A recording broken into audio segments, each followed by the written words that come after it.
ગત તારીખ 10/12/2025ના રોજ દિનેશભાઈ સોલંકી સોહમનગરમાં રહેતા નામના વ્યક્તિએ ફરિયાદ નોંધાવેલી કે પરેશભાઈ પ્રાગજીભાઈ સોલંકી અને એમના પત્ની નીરુબેન સોલંકી તેઓ એક પંચશીલ મંડળી ચલાવતા હતા અને એમના પત્ની બાળ સખી મંડળી ચલાવતા હતા.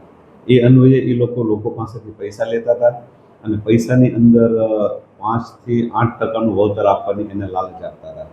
એ રીતે ધીરે ધીરે લોકો પાસે પૈસા લઈ અને પોતાની પાસે રાખી અને એ લોકોને આપતા હતા એવી લાલચ આપી હતી.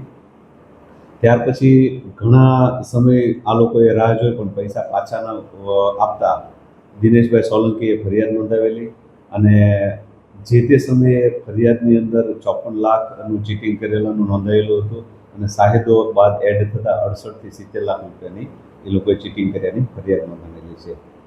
એમાં મુખ્ય આરોપી તરીકે પરેશભાઈ સોલંકી તથા એમના પત્ની નીરુબેન સોલંકી હતા અને એમના સાળા મુકેશભાઈ, પરેશભાઈના સાળા મુકેશભાઈ, નીરુબેનના ભાઈ એ પણ એજન્ટ તરીકે હતા. તો એમના સાળાની ધરપકડ કરી છે મુકેશભાઈની અને ત્યાર પછી 2 દિવસ પહેલાં આ બંને દંપતીની ધરપકડ કરી છે.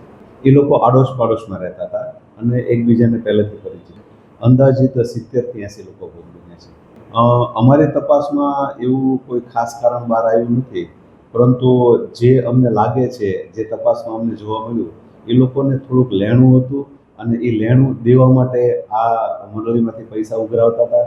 ત્યાર પછી વળતર આપવા માટે અને એક જણને વળતર આપવા માટે બીજા પાસેથી પૈસા ઉઘરાવતા, બીજાને વળતર આપે ત્રીજા પાસેથી પૈસા ઉઘરાવતા. એમ કરતાં એ લોકોને આ લેણું વધી ગયું. આની અંદર ભોગ બનનાર 80થી 90% મહિલાઓ છે, કારણ કે સખી મંડળ નામ હેઠળ જ આ લોકોએ પૈસા લીધા. એને રિમાન્ડની માંગણી કરી છે, 24 કલાકના રિમાન્ડ મેળવ્યા છે. એની પાસે કઈ સંપત્તિ છે એ સંપત્તિની વિગત મેળવી છે.